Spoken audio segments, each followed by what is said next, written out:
The South Korean government says it's made progress with the U.S. on the return of installations and bases used by American forces stationed on the peninsula. After their initial agreement decades ago, there have been countless delays in their actual return.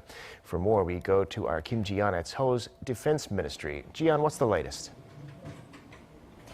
Well, Devin, the Office for Government Policy Coordination, along with the Ministries of Foreign Affairs and Defense, says South Korea and the U.S. have agreed to the prompt return of a total of 12 U.S. military facilities to South Korea. This was at a video conference meeting held Friday at the 201st Joint Committee meeting on the Status of Forces Agreement.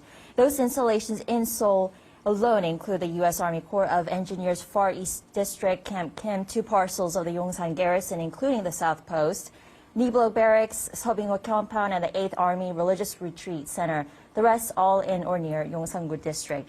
Locations other than Seoul include the Camp Walker Heliport in Daegu, the Seongnam Golf Course in Hanam, Gyeonggi-do Province, Camp Jackson and Ujeongbu parts of Camp Mobile in Dongducheon, Commander Naval Forces of Korea Detachment in Pohang, and lastly, a Piercing Air Range in Taebaek, Gangwon-do Province. With this, 12 U.S. bases remain out of the 80 bases the U.S. is promised to return to South Korea. Devin.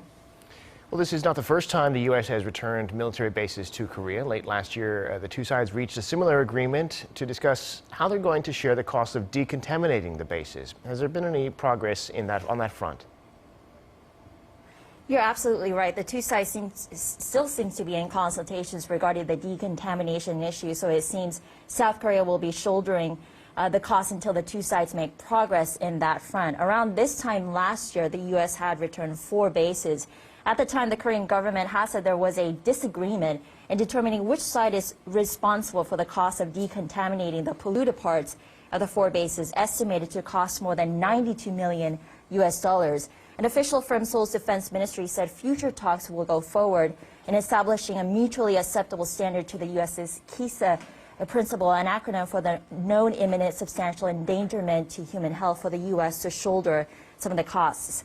Despite the pandemic, the two sides have been conducting detailed environmental surveys since last December to determine the decontamination costs of the return bases.